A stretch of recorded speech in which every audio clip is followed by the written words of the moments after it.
Today I'm reading chapter 14 from Moby. The chapter's called Nantucket.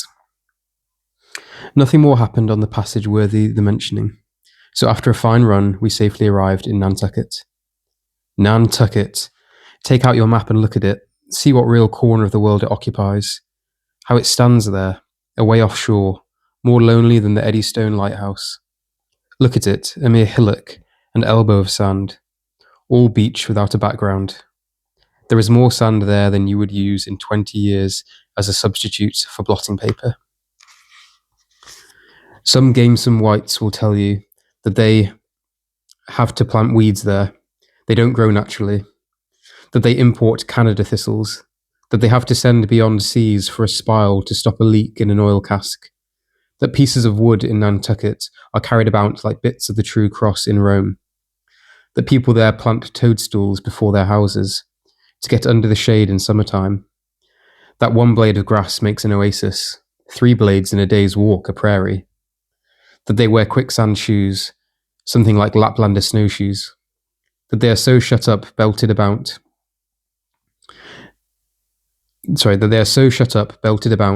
every way enclosed, surrounded, and made an utter island of by the ocean, that to their very chairs and tables small clams will sometimes be found adhering, as to the backs of sea turtles.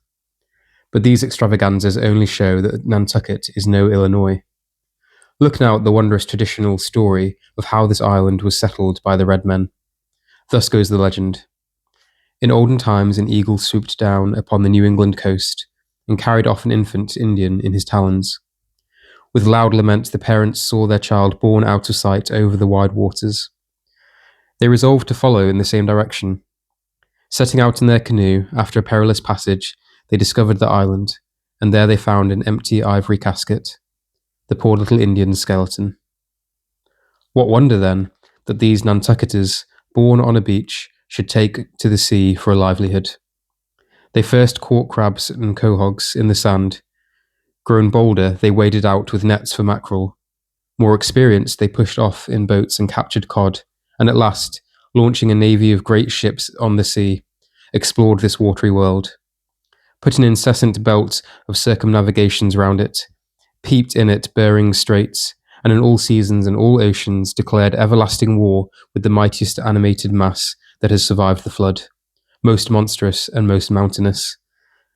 That Himalayan salt sea mastodon, clothed with such portentousness of unconscious power that his very panics are more to be dreaded than his most fearless and malicious assaults.